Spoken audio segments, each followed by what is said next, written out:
Francesca Biller-Safran from Lashon. I'm happy today to talk with Rahel Musleah, whose family comes from Calcutta, India. Rahel is an artist, writer, and a musician, and she has written several books about her Sephardic and Mizrahi traditions, including Apples and Pomegranates, a Rosh Hashanah Seder. And she joins us today from Great Neck, New York. Hi, Rahel. Hi, Francesca.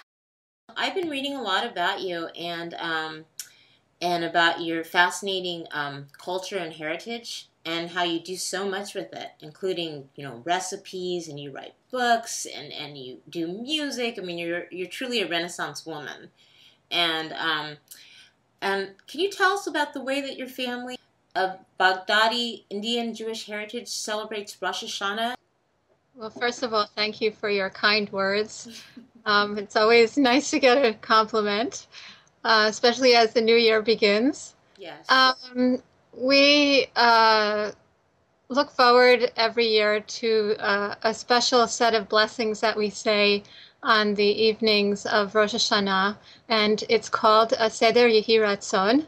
We have symbolic foods that we make blessings over, wishes for what we'd like for the new year. It's a family ritual, and it's really something very distinctive. I mean, all Sephardic communities have some form of this Seder.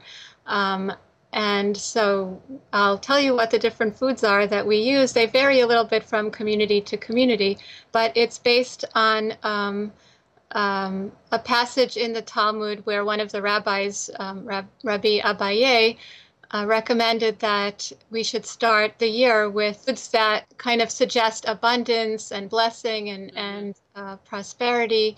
And so we have adapted that suggestion into a custom that's called a Seder Yehi Ratzon, and we ask, may it be your will, God, to provide us with, whatever blessings that we want.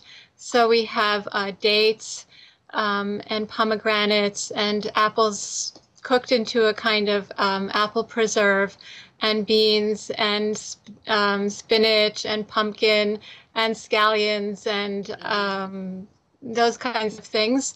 And we basically eat them in a simple form as possible, but some families cook them into, different dishes that are savory or sweet. I must tell you, when I was reading about your recipes, I got quite hungry. Yes. Do you make up new recipes each year, or have they been handed down? In our family, the recipes for these particular foods are just mostly the vegetables or the fruits as themselves. What we do with the dates is kind of a classic Middle Eastern dessert. We stuff walnut halves into the dates. It kind of cuts the sweetness of the dates a little bit and has a little surprise. So that's one thing that we do, and we've always done that. The pomegranate seeds, what can you do bad with a pomegranate? It's just so much fun to open them up and count the seeds. So beautiful to look at as well.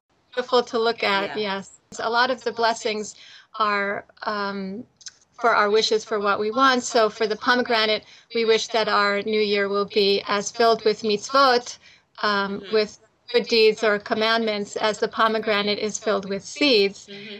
Actually, the rabbis say that the pomegranate has 613 seeds, which seems like a lot of seeds for a little fruit. Yeah. But actually, I once counted the seeds in a pomegranate and got about 612. It'd be a good math project for my daughters.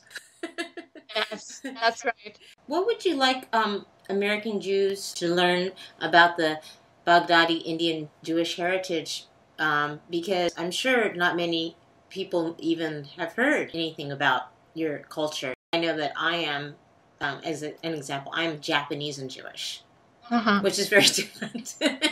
You probably get the same questions I do. Exactly. So what would you like to tell us how your customs differ? I think I'd like people just to recognize that the way that we do things in the United States is, it's one way of doing things. It's mostly an Ashkenazic culture here, and it's really important to realize that Jews have lived in all four corners of the earth, whether it's in Japan or in India or in Baghdad or in Chile or South Africa or anywhere else, and that each community basically comes with the basics of what it means to be Jewish, but then because of the cultural milieu around us, we're also influenced by where we live, the foods that grow there, the people who live around us. I think the Baghdadi Jewish community, from the time of the exile from the land of Israel, flourished in Babylonia, which is modern-day Iraq, and became a very intellectual center, and thousands of Jews lived there since the time of the exile. And then those Baghdadi Jews, for trade and for other purposes, there were also some persecutions in Iraq at different times, spread throughout the Far East and India. And so that's where the origin of our community is. One of the most wonderful things is that we had a very harmonious and peaceful existence there. All the Jewish communities there in Calcutta, in Cochin, in Bombay, Mumbai today, we all lived very peacefully with our neighbors. And the Jews in Calcutta, the Baghdadi Jewish community in Calcutta, basically had a lot of interaction with our Hindu and Muslim neighbors, but we also were able to maintain our traditions, our Jewish traditions, so that we could continue to carry them out. Now, that's very interesting. Anything else you would like to tell people about yourself? Well, I made a trip back with my parents to Calcutta. I guess now it's about 12 years ago, and then I returned again with my sister. And both times I was able to visit the synagogue where my father was the rabbi and where, I grew up till I was 6 years old. It was a very bittersweet visit because the synagogues are still so incredibly beautiful, but they have no people there. The community in Calcutta is 35 elderly people, and they don't even have a quorum, a prayer quorum, a minyan for the high holidays. So it was a homecoming, but also an acknowledgement that the community is really no longer, where it was, that we've spread all over the world. I can understand how that would be bittersweet. Yeah. Thank you for joining us today, Rahel, and Shana Tova. Shana Tova. You can learn more about Rahel and her work by visiting rahelsjewishindia.com at bechollashon.org. Join us next month for another podcast interview.